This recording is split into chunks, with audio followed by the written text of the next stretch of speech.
trying to open the Stargate portal, they were talking about this stone called a K2 megalith.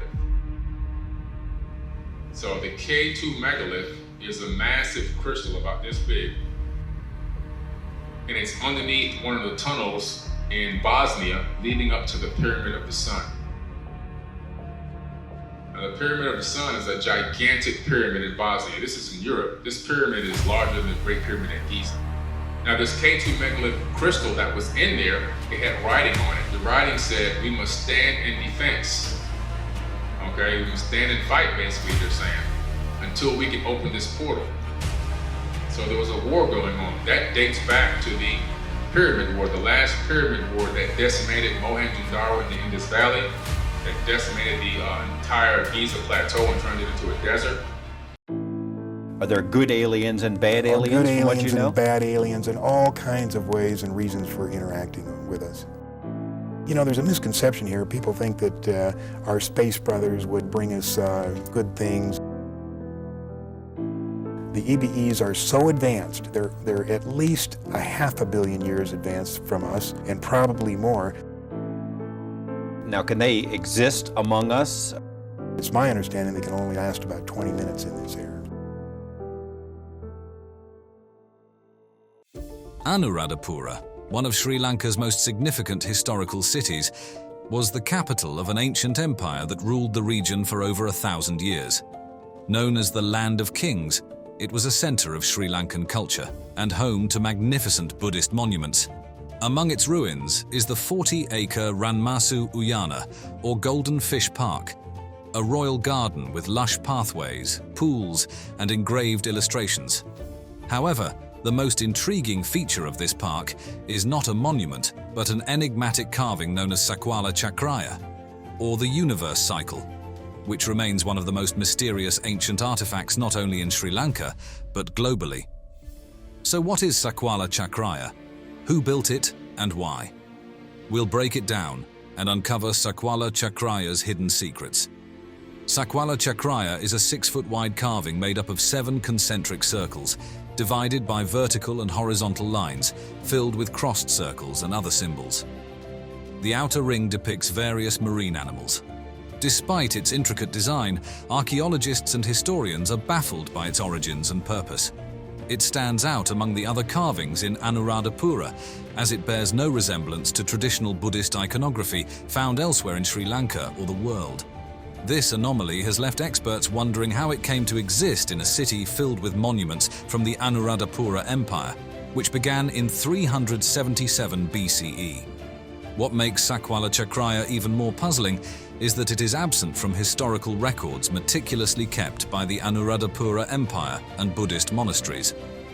These records provide detailed accounts of the empire's architecture, religious practices, and daily life, yet they do not mention the creation, function, or even existence of Sakwala Chakraya. Some scientists have speculated that the carving could be up to 6,500 years old, possibly making it one of the world's oldest. One of the earliest studies on Sakwala Chakraya was conducted by British archaeologist H.C.P. Bell in 1911. Bell theorized that the carving represented Buddhist notions of the universe, describing its concentric circles and surrounding symbols as representations of cosmic elements. However, this explanation fell apart when researchers noted that the carving's design did not match any known Buddhist universe depictions, which prompted further speculation. Some suggested that Sakwala Chakraya might be a blueprint for a technical project, like an irrigation system or a place for discussion, as indicated by the 4 seats carved into the rock nearby. Recent interpretations of Sakwala Chakraya propose that the carving resembles modern electrical diagrams. The concentric circles may represent electromagnetic waves, while symbols resembling satellite antennas and circuit components have sparked theories that the carving could be an ancient electrical blueprint. Though these ideas may seem far-fetched, they have gained attention due to the remarkable resemblance between the carving's symbols and modern technical diagrams. Additionally, the possibility of ancient civilizations using electricity is not entirely dismissed by some researchers, though it remains speculative. Even more extraordinary are local legends, which claim Sakwala Chakraya is a Stargate, a portal to other parts of the universe. According to Sri Lankan epics, This Stargate allowed gods to travel between Earth and distant cosmic destinations. Many people believe that the carving holds a secret code that, when activated, could open the Stargate. Some tantric Buddhist monks still meditate in front of the carving, hoping to unlock its potential.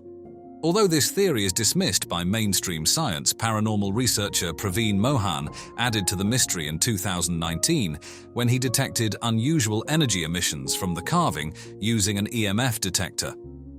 Further investigations of Anuradhapura reveal that its ancient builders possessed remarkable astronomical knowledge.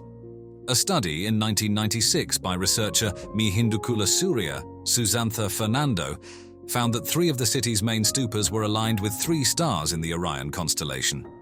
This astronomical precision extended beyond the stupas.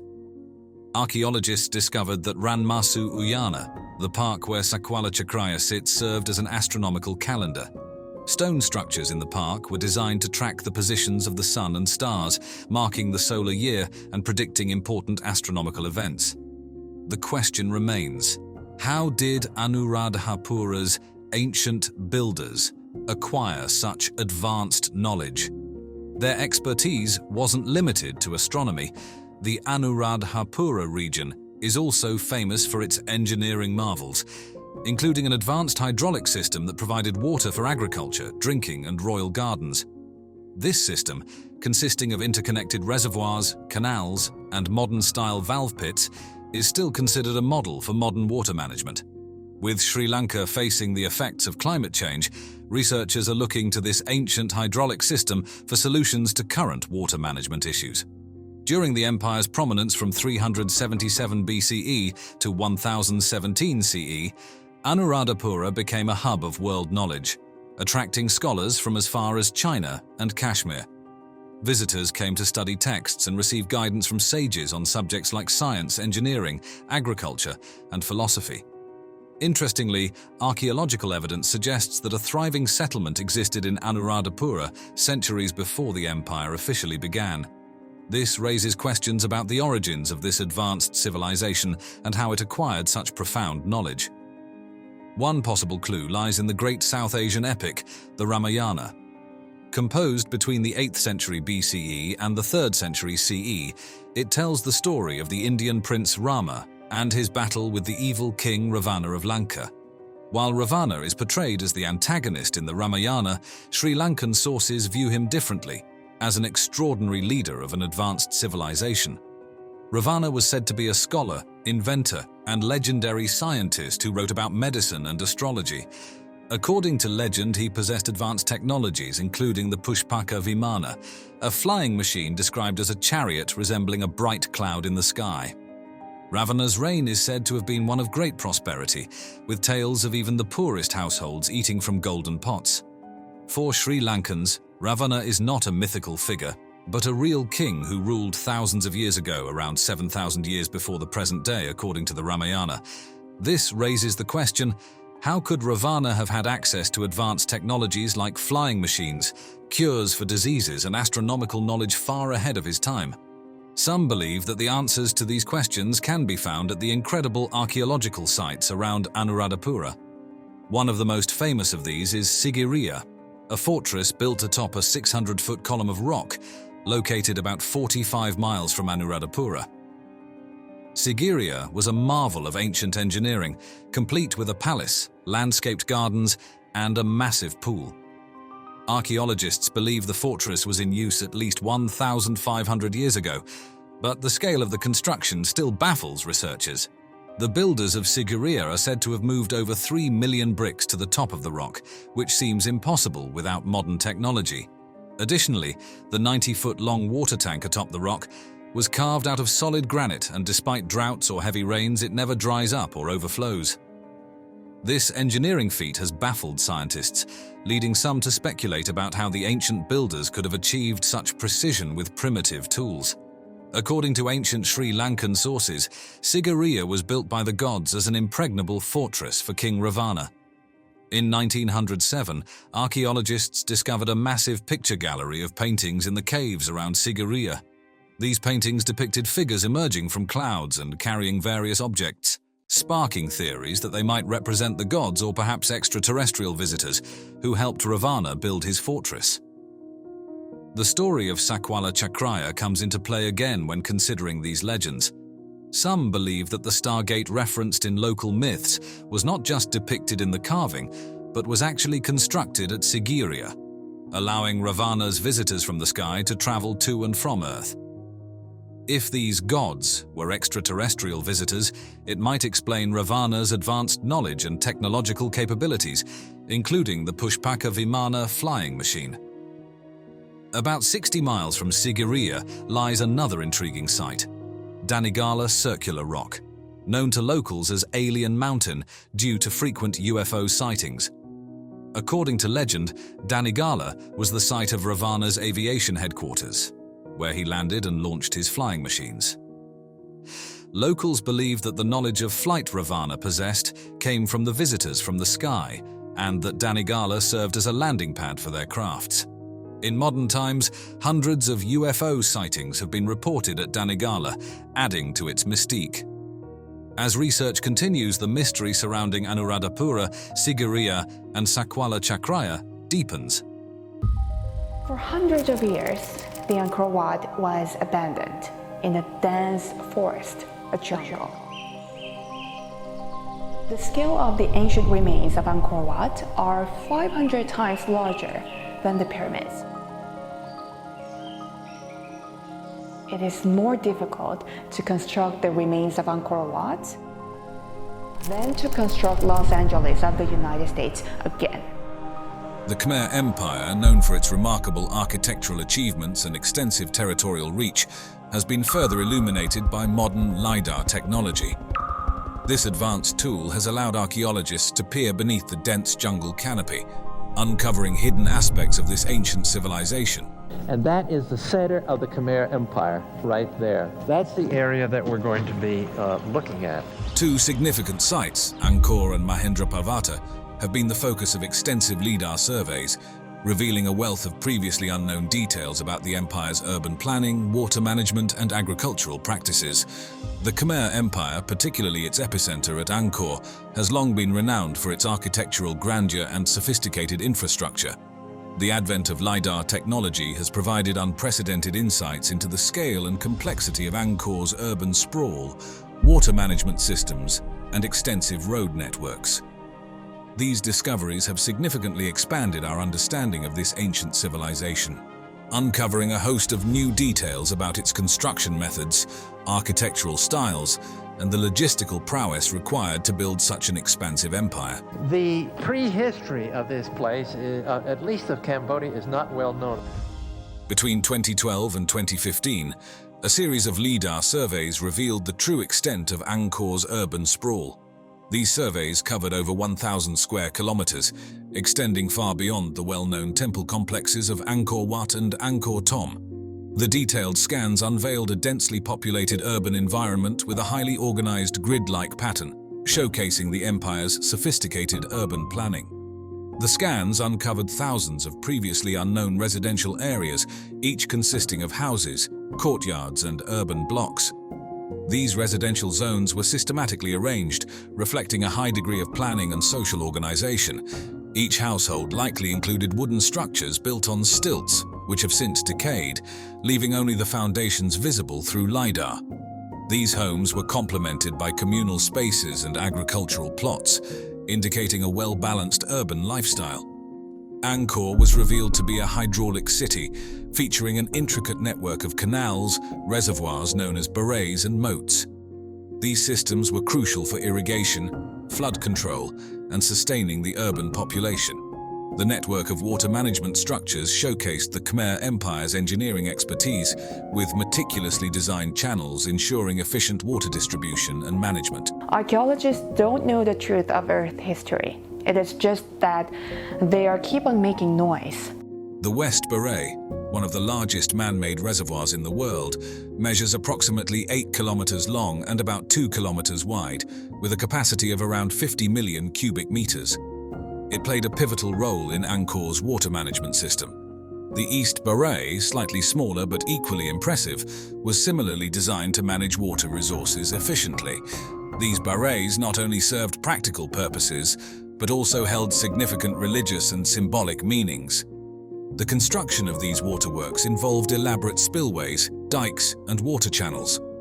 The spillways were engineered to manage water flow during the rainy season, preventing floods and ensuring a stable water supply year-round.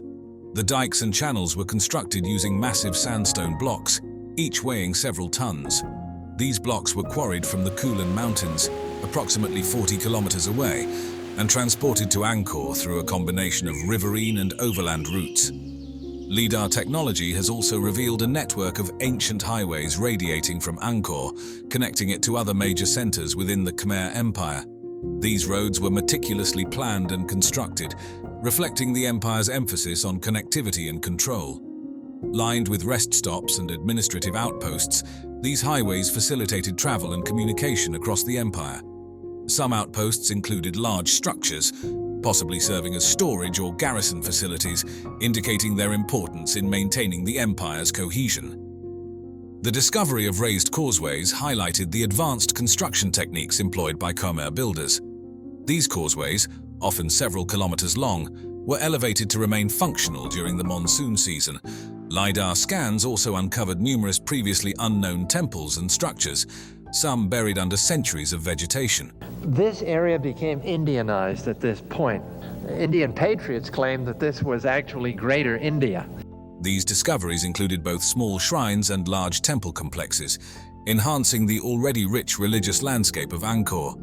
Among the newly discovered structures were small shrines with intricate carvings and large temples with multiple sanctuaries, reflecting the diverse architectural styles and religious practices of the Khmer Empire. Detailed mapping of remote temple sites like Bante Chmar revealed intricate bas-reliefs and hidden chambers. Located in northwest Cambodia, Bante Chmar is one of the largest temple complexes outside Angkor. The bas reliefs at Bante Chmar depict scenes of battles, religious rituals, and daily life. The temple complex also features large enclosures and moats, indicative of its significance and scale. The types and sizes of structures discovered through LIDAR are varied and impressive. Angkor Wat, the largest religious monument in the world, covers an area of 401 acres. Constructed primarily from sandstone blocks, some weighing up to 1.5 tons, Angkor Wat is renowned for its grandeur and intricate bas-reliefs. Bayon Temple, known for its enigmatic smiling faces, features 54 towers adorned with 216 stone faces. The temple's complex structure includes numerous galleries and chambers, constructed using massive stone blocks. Ta Prohm, famous for the intertwining roots of large trees enveloping the temple ruins, exemplifies the blend of nature and architecture. This temple complex is extensive, with multiple courtyards and corridors, creating a sense of discovery and enchantment. The LIDAR scans also revealed the layout of residential and administrative buildings. Although the wooden structures have decayed, their stone foundations show the layout of residential areas. These houses were built on stilts to protect against flooding and pests. Along the highways, several large buildings likely served as administrative centers. Constructed with laterite and sandstone, these buildings featured multiple rooms and storage areas, highlighting their multifunctional use. Stone blocks used in these constructions were primarily sourced from the Kulen Mountains. Sandstone blocks, the primary material for temple construction, were transported to Angkor using a combination of river and land routes. Some of these blocks weighed as much as 1.5 tons. Laterite blocks, used primarily for foundation work and less visible structures, were sourced locally. Their porous nature made them easier to work with, though they were less durable than sandstone. In 2012, archaeologists using LIDAR technology rediscovered Mahendraparvata, one of the first major capitals of the Khmer Empire. This city, situated on Phnom Kulen Mountain, predates the famous Angkor Wat and offers a glimpse into the formative years of Khmer urban development. The LIDAR scans covered the dense jungle canopy, uncovering the hidden city and providing a comprehensive map of its layout. The city featured a grid pattern with clearly defined residential areas, public buildings, temples, and roads. The scans uncovered thousands of structures, including residential homes, administrative buildings, and religious complexes, illustrating the complexity and sophistication of the city's planning. Numerous temples, many dating back to the early 9th century, were discovered beneath thick jungle foliage. These temples provided valuable insights into the religious practices and architectural styles of the early Khmer Empire. Among the notable discoveries were Prasat O Paong and Prasat Damre Krab, which featured unique carvings and architectural elements, showcasing the artistic and religious fervor of the period.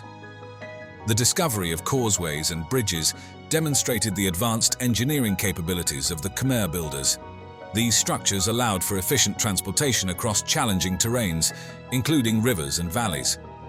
The causeways were often elevated and lined with laterite and sandstone blocks, ensuring their stability and longevity even during the rainy season. The LiDAR scans revealed large-scale agricultural terraces on the slopes of Phnom Kulen Mountain.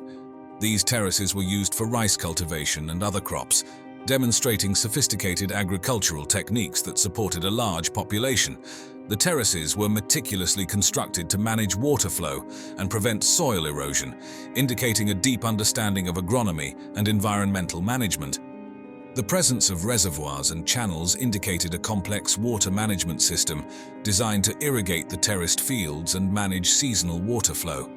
These systems were essential for sustaining agriculture in the mountainous terrain.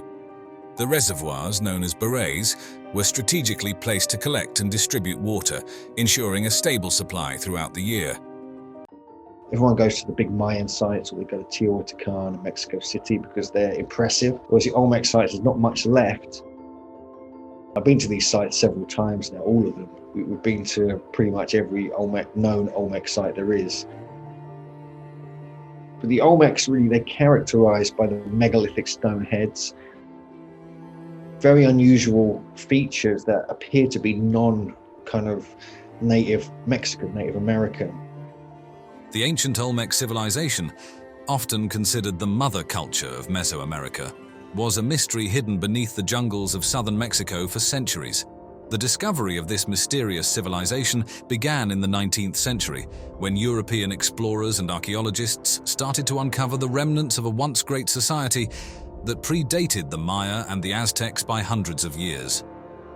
The first significant discovery attributed to the Olmecs occurred in 1862, when a colossal stone head was found near the town of Tres Zapotes in the Mexican state of Veracruz. Jose Melgar Serrano, a Mexican archaeologist, was the first to document this find. At the time, the discovery of the colossal head was puzzling and inexplicable.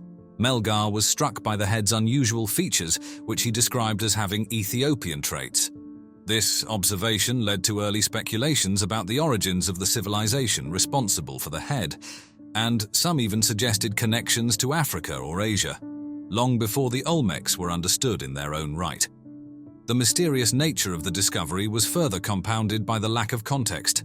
The head, standing over 6 feet tall and weighing several tons, was unlike anything else found in the region.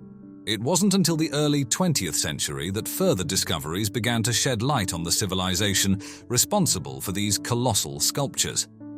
In the 1920s and 1930s, archaeological investigations led by pioneers like Franz Blum and Matthew Stirling provided more substantial evidence of the Olmec civilization. Stirling, an American archaeologist, conducted extensive excavations in the Gulf Coast region, where he uncovered more colossal heads, as well as other monumental sculptures and artifacts. These findings were concentrated in 3 main sites: San Lorenzo, La Venta, and Tres Zapotes, which are now recognized as major Olmec centers. The size and scale of the structures discovered during these excavations were astonishing. The colossal stone heads, which are perhaps the most iconic artifacts of the Olmecs, range in height from 1.5 meters to over 3 meters and can weigh up to 40 tons. To put this into perspective, a single stone head can be as heavy as 10 African elephants combined. These sculptures were carved from basalt, a volcanic rock that was transported from quarries located over 60 miles away from the sites where the heads were found. The discovery of the Olmec civilization was shrouded in mystery from the beginning. The colossal heads, with their distinctive facial features and helmet-like headdresses, sparked intense curiosity and debate among scholars. Who were these people? What was the purpose of these massive sculptures? How did they transport such enormous stones without the use of the wheel or draft animals? One of the most interesting aspects of the Olmec heads is the precision and skill with which they were carved. despite their immense size, the heads are remarkably detailed, with intricate facial expressions, realistic features, and a sense of individuality that suggests they may represent specific rulers or important figures in Olmec society. The helmets worn by the figures have led some to speculate that they might have been warriors, ballplayers, or even deities. The question of how the Olmecs transported these massive stones remains one of the great mysteries of Mesoamerican archaeology. The basalt used for the heads was quarried from the Tuxtla Mountains, located dozens of miles from the Olmec centers. Moving these stones would have required an incredible amount of labor and ingenuity. Some theories suggest that the Olmecs used a combination of rolling logs, sledges, and manpower to move the stones, while others propose that they may have used waterways to transport the stones by raft. However, the exact methods remain unknown, adding to the allure and mystery of the Olmec civilization. The age of the Olmec stone heads and other structures has been determined primarily through radiocarbon dating of the surrounding archaeological layers and the analysis of the stylistic features of the artifacts. The oldest known Olmec sites, such as San Lorenzo, date back to around 1200 BCE, with some structures possibly even older. The La Venta site, another major Olmec center, reached its peak around 900 to 400 BCE. This places the Olmecs as one of the earliest complex societies in Mesoamerica, predating the Maya by several centuries. To establish the age of the stone heads and other structures, archaeologists examined the stratigraphy of the sites where they were found. By analyzing the layers of earth and the artifacts contained within them, they were able to estimate the time periods during which these objects were created. Additionally, radiocarbon dating of organic materials found near the sculptures has provided more precise dates, confirming the Olmecs as an ancient civilization with roots deep in the pre-classic period of Mesoamerican history. One of the most intriguing theories about the Olmec civilization relates to their role as the progenitors of later Mesoamerican cultures. The Olmecs are often called the mother culture of Mesoamerica because they appear to have laid the foundations for many cultural and religious practices that were later adopted and adapted by the Maya, Aztecs, and other civilizations. This includes the development of the long count calendar, the concept of zero, and the Mesoamerican ball game, all of which have been linked to the Olmecs. A particularly interesting theory suggests that the Olmec civilization may have been highly stratified, with a powerful elite class that controlled large numbers of laborers. This elite would have been responsible for commissioning the colossal heads and other monumental works, using their power and influence to marshal the resources and manpower necessary for such endeavors. The heads, in this view, could have been portraits of these elite rulers, intended to immortalize their power and legacy. Another theory posits that the Olmec heads might have served a religious or ceremonial function. The Olmecs practiced a form of shamanism, and it is possible that the heads were created as offerings to the gods or as markers of sacred spaces. Some scholars have suggested that the heads were placed at the entrances to important ceremonial sites, serving as guardians or representations of the gods themselves. The decline of the Olmec civilization remains one of the most enduring mysteries in the study of ancient Mesoamerica. By around 400 BCE, the major Olmec centers of San Lorenzo and La Venta had been abandoned, and the once thriving civilization had all but disappeared. The reasons for this decline are still debated, with several theories offering potential explanations. One theory suggests that environmental changes played a significant role in the Olmec's decline. Archaeological evidence indicates that the Olmec heartland experienced significant changes in climate and hydrology during the later part of their civilization. Rivers that once provided abundant water and fertile land may have changed course or dried up, leading to crop failures and shortages. This environmental stress could have caused social unrest and ultimately led to the collapse of Olmec society. Another theory points to internal conflict as a possible cause of the Olmec decline. As with many ancient civilizations, power struggles among the elite may have weakened the political structure, leading to the fragmentation of the society. The destruction of major Olmec sites, such as the defacement of stone monuments and the burning of ceremonial centers, suggests that there may have been a violent end to the Olmec civilization. There are also more speculative theories that tie the Olmec decline to external forces. Some suggest that the Olmecs were invaded by other groups, possibly from the highlands of Mexico, who overthrew the ruling class and dismantled their society.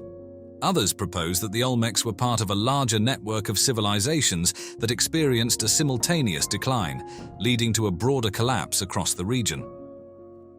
Among the more fringe theories about the Olmecs is the idea that they were somehow connected to the lost civilization of Atlantis, or that they had contact with extraterrestrial beings. These theories are not supported by mainstream archaeology, but continue to capture the imagination of those fascinated by ancient mysteries. The Atlantis connection is rooted in the idea that the Olmecs were descendants of Atlantean survivors who fled to the Americas after the destruction of their homeland. Proponents of this theory point to the advanced nature of Olmec art and architecture, as well as the mysterious disappearance of the civilization as evidence of their Atlantean origins. However, there is no concrete evidence to support this idea, and it remains a speculative and largely discredited theory. The alien connection theory suggests that the Olmecs may have been visited by extraterrestrial beings who provided them with advanced knowledge and technology. This theory is often linked to the colossal stone heads, which some believe were inspired by or created with the help of aliens. The precise craftsmanship and the logistical challenges of moving such large stones have led some to speculate that the Olmecs could not have achieved these feats without outside assistance. Again, this theory lacks scientific evidence and is generally considered a modern myth rather than a serious historical hypothesis. The discovery of the Olmec civilization was a momentous event in the history of archaeology, revealing a complex and advanced society that laid the groundwork for much of Mesoamerican culture. The colossal stoneheads, monumental architecture, and sophisticated artistic traditions of the Olmecs continue to captivate scholars and the public alike. Despite the many unanswered questions and the enduring mysteries surrounding their origins, achievements, and decline, the Olmecs remain a fascinating chapter in the story of ancient civilizations. Theories about their connection to Atlantis or extraterrestrial beings, while intriguing, serve our imagination to pursue our world's history.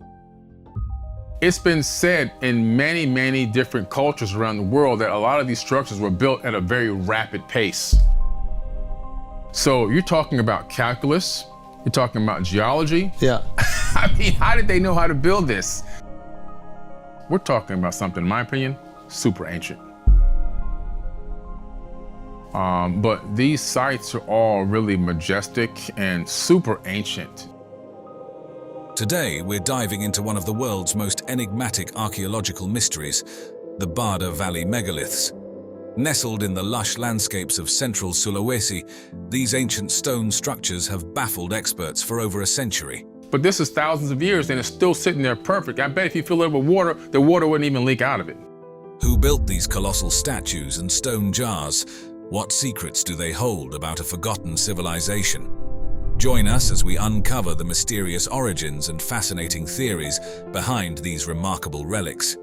Located in the Lor Lindu National Park of central Sulawesi, Indonesia, the Bada Valley megaliths first came to the attention of the Western world through the efforts of Dutch colonialists in the early 20th century. During a 1908 Dutch military expedition, Dr. Nicolaas Adriani and Dr. Albertus Christian Cruyt documented these remarkable stone structures. Their meticulous reports and photographs marked a pivotal moment in the scholarly exploration of these ancient artifacts. Dr. Adriani and Dr. Cruyt were not merely military explorers, but also seasoned ethnologists with a keen interest in the cultures of Indonesia. Their documentation included detailed descriptions, measurements, and photographs, which were essential in preserving the initial data about the megaliths. These early records remain a valuable resource for researchers today, as many of the megaliths have since weathered and eroded. Their efforts sparked a wave of academic curiosity that has continued for over a century, although the remote location and challenging terrain of the Bada Valley have limited extensive archaeological studies. Nobody honestly knows who did the work. We simply know that it was an ancient civilization that obviously had advanced technology. The origins of the Bada Valley megaliths are shrouded in mystery. No written records or definitive oral traditions link these structures to a specific culture or time period, leaving their creators and purpose open to interpretation. This absence of concrete historical context has led to a multitude of theories, each offering a different perspective on these enigmatic stones. Determining the age of the Bada Valley megaliths has proven challenging. Some researchers estimate that the megaliths could date back as far as 2000 BCE, based on stylistic comparisons with other ancient Southeast Asian artifacts. Others argue for a more recent origin, proposing that they were created around the 14th century CE. All of these places are likely pre-cataclysmic, so at least 13,000 years old. The primary difficulty in dating these structures lies in the lack of organic material associated with them, which precludes radiocarbon dating. In the absence of direct dating methods, researchers have turned to indirect clues. For example, the weathering patterns on the stones suggest they have been exposed to the elements for many centuries. Additionally, the tools and techniques required to carve such hard stones indicate a sophisticated level of technology that was not commonly available in the region until later periods. Despite these efforts, the precise timeline of the megalith's creation remains elusive. A unique and particularly fascinating aspect of the Bada Valley megaliths is the presence of a megalith known as Lanke Bulawa. This particular megalith is not only one of the largest, but also features detailed carvings of human-like figures. The intricacy of these carvings suggests a high degree of skill and artistic expression. One intriguing theory about the Bada Valley megaliths proposes that they were created as part of a complex system of territorial markers and spiritual waypoints. According to this hypothesis, the megaliths were erected by a prehistoric culture to demarcate important areas such as tribal boundaries, sacred sites, or routes used for migration and trade. This theory is supported by the strategic placement of some megaliths along ancient pathways and near water sources, suggesting they may have served both practical and ceremonial purposes. An interesting comparison can be drawn between the Bada Valley megaliths and the Moai statues of Easter Island. Both sets of megaliths are characterized by their large carved stone figures, which display a remarkable level of craftsmanship and effort. He actually speculates that they were able to temporarily turn the stone into a form of plasma. However, while the Moai are primarily found along the coastline and oriented towards the sea, possibly serving as guardians or representations of ancestors, the Bada Valley megaliths are scattered throughout a lush inland valley. This contrast in placement and presumed purpose highlights the diverse ways in which ancient cultures utilized and interpreted their monumental stone creations. The Bada Valley megaliths are renowned for their diverse shapes and sizes, reflecting a variety of forms and functions. These ancient stone structures can be categorized into several types, each with its unique characteristics and presumed purposes. The craftsmanship involved in creating these megaliths indicates a high level of skill and a deep cultural significance. The statues, or arca, are anthropomorphic megaliths that often resemble human figures. They range from crude, roughly hewn shapes to more refined and detailed representations. Typically, these statues depict heads with prominent facial features including eyes, noses, and mouths. Some statues also include arms and other body parts, adding to their lifelike appearance. The most famous of these statues is Palindo, which stands approximately 4.5 meters tall and weighs several tons. Palindo is one of the largest and most well-known figures in the valley, characterized by its distinct facial features and overall grandeur. The name Palindo means the entertainer, suggesting a possible ceremonial or cultural role. Other notable statues include those with less defined features, indicating a range of artistic expression and possibly different time periods or cultural phases. The kalamba are large cylindrical stone jars, believed to have served various purposes, including as urns or water containers. These jars are meticulously carved from single stone blocks and vary significantly in size and design. Some kalamba are over 1 meter in diameter and can reach heights of 1.5 meters or more. A unique aspect of these jars is that some have lids, while others do not. The lids are often as carefully carved as the jars themselves, indicating their importance. The kalamba jars sometimes feature intricate carvings and motifs, which may include geometric patterns or symbolic representations. These jars are thought to have been used in burial practices, possibly as urns to hold the remains of the deceased or for ceremonial purposes involving water. Their size and craftsmanship suggest they were significant items, potentially used by high-status individuals or in important rituals. Stone basins and bowls of varying sizes are another significant category of the Bada Valley megaliths. These structures often feature intricate decorations and motifs, which may provide clues about their usage and cultural importance. Basins and bowls range from small handheld sizes to large immovable structures that could hold significant amounts of liquid or other materials. Some of these basins are intricately decorated with carvings that include geometric patterns, animals, or symbolic motifs. The creation of the Bada Valley megaliths would have required sophisticated techniques and tools, as well as a well-organized workforce.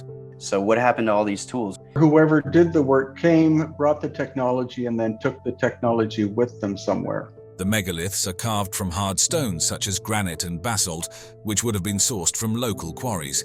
The initial quarrying process involved separating large stone blocks from bedrock, likely using a combination of chiseling, hammering, and possibly heating and cooling techniques to create fractures. Once quarried, the massive stone blocks would have needed to be transported to their final locations. This would have involved a significant logistical effort, likely utilizing wooden sledges, rollers, and possibly animal or human labor to move the stones across the valley's challenging terrain. The fine carving and finishing of the megaliths were achieved using a variety of stone tools, including chisels, hammers, and grinding stones. The precision of the carvings, especially on the harder stones, indicates the use of advanced techniques and considerable skill. Some megaliths feature intricate designs and motifs that suggest the use of finer, more specialized tools for detailed work. A unique and particularly fascinating fact about the Bada Valley megaliths is the presence of a megalith known as Lanka Bulawa. This structure is a large stone slab with a carved human figure lying prone. One interesting theory posits that the Bada Valley megaliths were part of a vast interconnected network of megalithic cultures that spanned Southeast Asia. This theory suggests that there was significant cultural exchange and communication between these ancient societies, which shared similar techniques, artistic styles, and possibly religious beliefs. The spread of megalithic structures across this region may reflect a shared heritage or influence, hinting at a much more interconnected prehistoric world than previously thought. A compelling comparison can be made between the Bada Valley megaliths and the stone carvings of the Olmec civilization in Mesoamerica.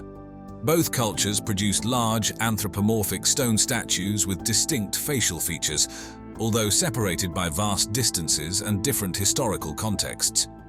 The Olmec heads, known for their detailed and expressive facial features, bear a stylistic resemblance to some of the Bada Valley statues, particularly in the emphasis on facial expression and scale. This comparison underscores the universal human inclination to create monumental art and the possibility of convergent cultural evolution in different parts of the world. Probably one of the first sites that really arrested my attention and I was like, whoa, there's something going on here, was Sacsayhuaman. Peru is one of the great centers for this incredible megalithic work that we see. Nobody honestly knows who did the work. We simply know that it was an ancient civilization that obviously had advanced technology. I asked my guide, who did this? And he said, the Inca. And I said, that's impossible because they were a Bronze Age society. The Sacsayhuaman Citadel, located on the northern outskirts of Cusco, Peru, stands as a monumental testament to the ingenuity of ancient civilizations. This mysterious structure, though the exact date of its discovery in modern terms is difficult to pinpoint, Sacsayhuaman has always been known to the local indigenous peoples and has long been recognized as a significant site in the Incan heartland. And that caused me over the course of time to eventually move to Peru in order to continue to pursue this. The true discovery by the outside world, however, can be traced back to the Spanish conquest of Peru in the 16th century. When the Spanish conquistadors, led by Francisco Pizarro, arrived in Cusco in 1533, they were awestruck by the grandeur of Sacsayhuaman. Chroniclers such as Pedro Chiesa de León and Garcilaso de la Vega documented their impressions, with de la Vega describing Sacsayhuaman as the most important architectural work of the Incas. The citadel's enormous stone structures, arranged in precise formations, defied the understanding of European architects and engineers of the time. The discovery was not a singular event, but a gradual unveiling of the citadel's mysteries.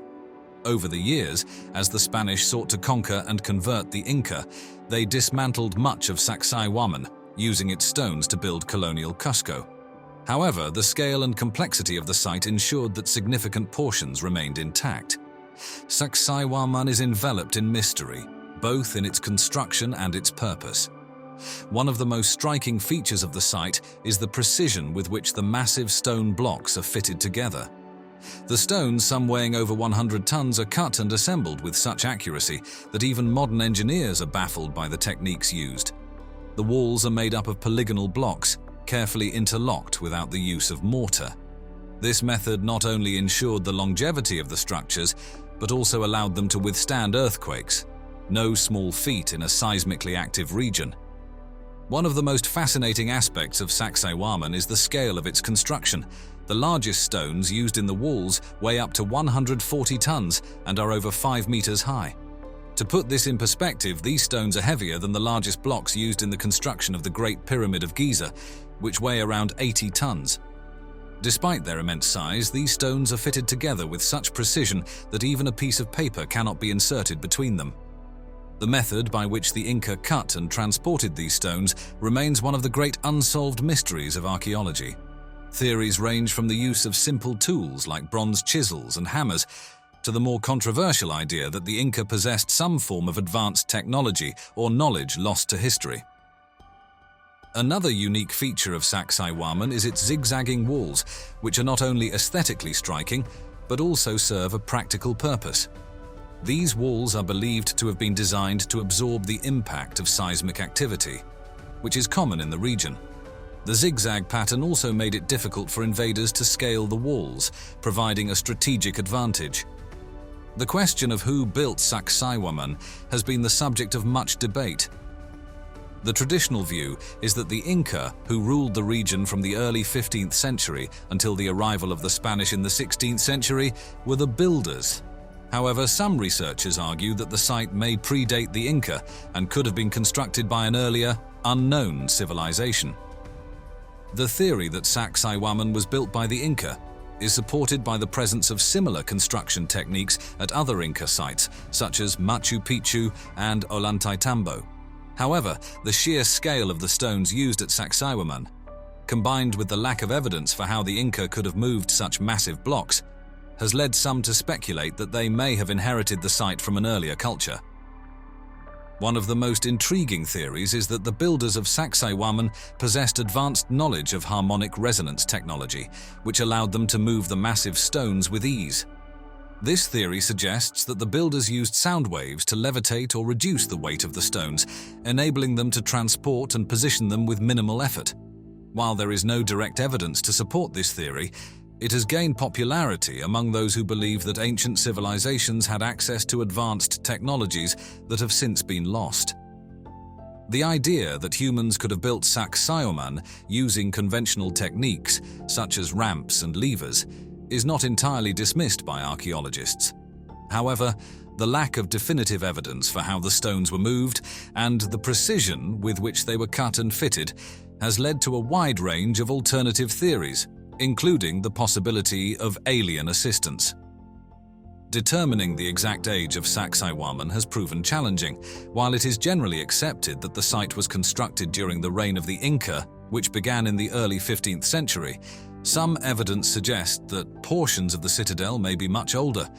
Radiocarbon dating of organic material found at the site has provided dates ranging from the 12th to the 15th centuries, but these dates are associated with the site's later use rather than its initial construction.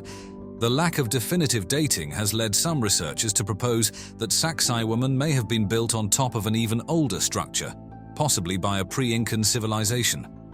This theory is supported by the fact that the construction techniques used at Sacsayhuaman differ from those found at other Inca sites. The precision with which the stones are cut and fitted, for example, is far superior to that seen at Machu Picchu or Ollantaytambo, leading some to speculate that the Inca may have inherited and repurposed the site. One of the most interesting aspects of Sacsayhuaman is its potential connection to the megalithic traditions of other ancient cultures. Some researchers have noted similarities between the construction techniques used at Sacsayhuaman and those found at other megalithic sites around the world, such as Stonehenge in England and the pyramids of Egypt. These similarities have led to speculation that Sacsayhuaman may be part of a global network of ancient sites, possibly built by a lost civilization with advanced knowledge of engineering and astronomy. Sacsayhuaman, like many ancient sites, has become the focus of numerous conspiracy theories and speculative ideas. One of the most popular theories is that Sacsayhuaman is connected to the legendary Hall of Records, a supposed repository of ancient knowledge hidden beneath the earth. According to this theory, the Hall of Records contains the secrets of advanced technologies and ancient wisdom, which were used by the builders of Sacsayhuaman to construct the citadel. Another intriguing theory is that Sacsayhuaman was built using harmonic resonance technology. This idea suggests that the builders were able to move the massive stones by generating specific frequencies of sound which caused the stones to levitate or become lighter. While this theory is not supported by mainstream archaeology, it has gained popularity among those who believe that ancient civilizations possessed knowledge and technologies that have been lost to history. The theory of alien assistance is another popular idea associated with Sacsayhuaman. Proponents of this theory argue that the precision and scale of the stonework at Sacsayhuaman are beyond the capabilities of ancient human civilizations and suggest that extraterrestrial beings may have played a role in the construction of the citadel. This idea is often linked to the broader concept of ancient astronauts, which posits that aliens visited Earth in the distant past and helped early humans build megalithic structures. One of the more fantastical theories is that Sacsayhuaman is a portal to another world or dimension. According to this idea, the citadel was constructed as a gateway that could be used to travel between different realms. Some proponents of this theory suggest that the complex alignment of the stones and the presence of underground tunnels indicate that Sacsayhuaman was designed as a multidimensional gateway. The purpose of Sacsayhuaman has been the subject of much debate among archaeologists and historians. The traditional view is that the site served as a military fortress designed to protect Cusco, the capital of the Inca Empire, from invaders. The strategic location of Sacsayhuaman overlooking the city and surrounding valley supports this theory, as does the presence of defensive features such as the zigzag walls and underground tunnels. However, some researchers believe that Sacsayhuaman may have served a more ceremonial or religious function. The alignment of the site with astronomical events, such as the solstices and equinoxes, suggests that it may have been used for ritual purposes. The presence of large open spaces within the citadel, which could have accommodated thousands of people, also supports the idea that Sacsayhuaman was a gathering place for religious ceremonies and festivals. Sacsayhuaman is not the only mysterious site in the Cusco region. Nearby, the ancient city of Machu Picchu, located approximately 70 miles northwest of Cusco, shares many similarities with Sacsayhuaman in terms of construction techniques and astronomical alignments. Machu Picchu, like Sacsayhuaman, features precisely cut stonework and structures that align with celestial events, suggesting a possible connection between the two sites. The region around Cusco is also home to several other enigmatic sites, such as the Ollantaytambo Fortress and the city of Pisac. These sites, like Sacsayhuaman, feature impressive stonework and are aligned with astronomical events. The concentration of such sites in the Cusco region has led some researchers to speculate that the area may have been a center of advanced knowledge and technology in the ancient world. A culture that erected huge stone structures like the Egyptian pyramids and the temples of the Aztecs. Does the answer lie in the mysterious Kaimanawa stone wall buried deep in the forest near Taupo? While geologists still wonder whether it's a natural rock formation or not, later this month, archaeologists will begin excavating around it. The Kaimanawa Wall, located in the dense Kaimanawa forest of New Zealand's North Island, has long been a subject of intrigue, sparking debates and inspiring numerous theories about its origin. There's two schools of thought at the moment. One that it's a natural occurrence, and one that the blocks of rock have been placed here by some early civilization. The wall's discovery and subsequent study have raised more questions than answers, fueling speculation about its purpose and the people who might have built it, if indeed it is man-made at all. They have said that this is beyond our time. They were here 2,000 years ago and were brought here by people. The Kaimanawa Wall was first brought to public attention in the early 1990s by Barry Brailsford, a historian and author with a deep interest in New Zealand's indigenous cultures. Brailsford, along with a small team of explorers, stumbled upon the structure while investigating local Maori legends that spoke of ancient stone constructions hidden deep within the forest. However, the wall's existence had likely been known to local hunters and bushmen for some time, as the area was popular for hunting and trekking.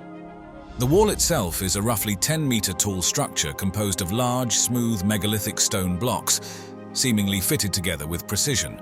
The blocks, which appear to be rectangular and meticulously arranged in horizontal courses, resemble the kind of stonework associated with ancient megalithic structures found in other parts of the world, such as the Inca walls of Sacsayhuaman in Peru or the Cyclopean walls of Mycenae in Greece. And the rocks themselves bend in a sort of a semicircle around. It may be the shape of some sort of structure. What makes the Kaimanawa Wall so mysterious is the uncertainty surrounding its origins. Unlike other megalithic structures around the world, which have been studied extensively and often linked to known ancient civilizations, the Kaimanawa Wall exists in a region with no known history of large-scale stone construction. The indigenous Maori people, who have inhabited New Zealand for over 1,000 years, are not known to have built anything resembling this kind of stonework. This has led to much speculation about the wall's builders, with theories ranging from a forgotten Pre-Maori civilization to natural geological formations misinterpreted as man-made. When Brailsford and his team first reported the wall, they were met with skepticism from the academic community. Many geologists and archaeologists were quick to dismiss the wall as a natural formation, arguing that the stones were simply a result of volcanic activity, with natural processes such as erosion and faulting giving the appearance of man-made construction. However, this explanation did little to quell the public's fascination with the wall, and amateur archaeologists and alternative historians began to propose more exotic theories. One of the most intriguing aspects of the Kaimanawa Wall is the precision of the stonework. The blocks are estimated to be up to 2 meters long, 1 meter high, and 1 meter deep, with some weighing several tons. The largest blocks are comparable in size to those used in the construction of Stonehenge or the Great Pyramid of Giza, leading to speculation that they could not have been moved or placed without advanced technology or the coordinated efforts of a large workforce. Despite the skepticism from some quarters, the wall's discovery has led to further exploration of the area, revealing additional stone formations that could suggest a larger, more complex structure buried beneath the forest floor. These formations include what appear to be terraces, steps, and other features that are difficult to explain through purely natural processes. Another interesting fact is the wall's orientation. The structure is aligned with the cardinal points, with its longest side facing north, which some researchers believe could indicate a deliberate design, possibly for astronomical or ceremonial purposes.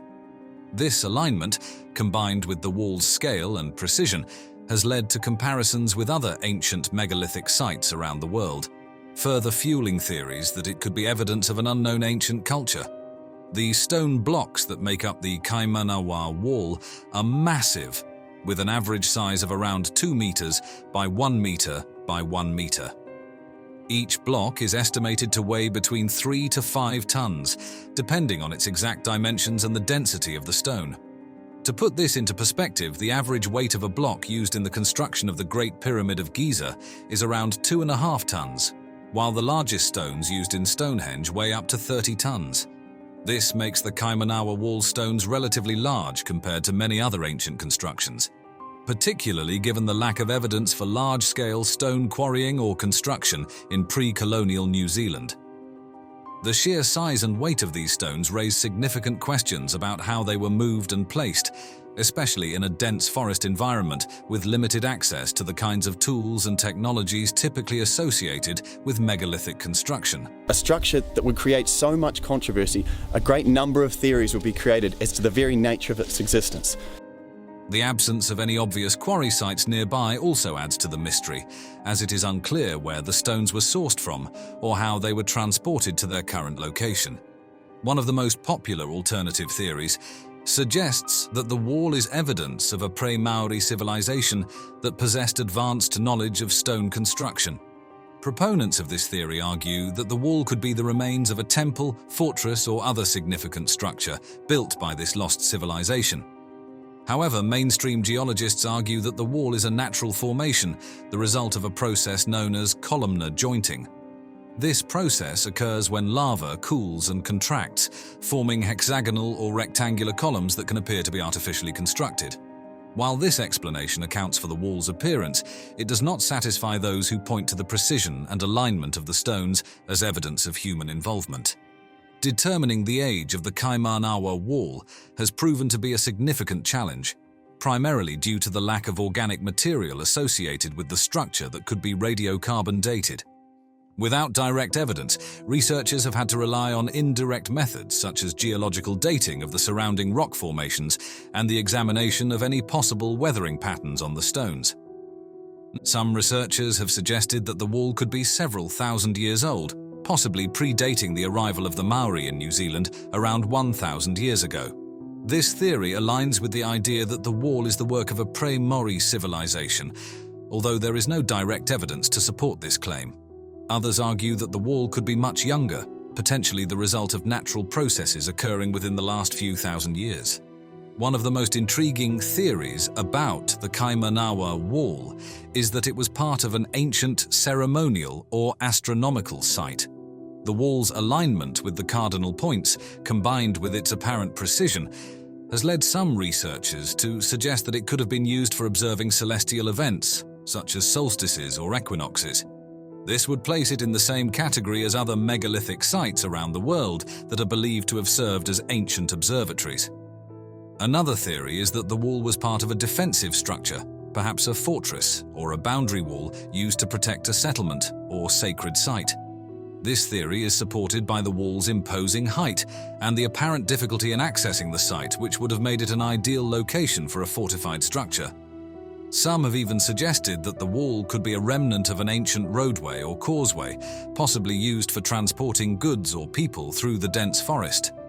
This theory is based on the wall's straight, linear design, which could indicate that it was part of a larger network of roads or pathways. One of the most mysterious aspects of the Kaimanawa Wall is the lack of any similar structures in New Zealand or the wider Polynesian region.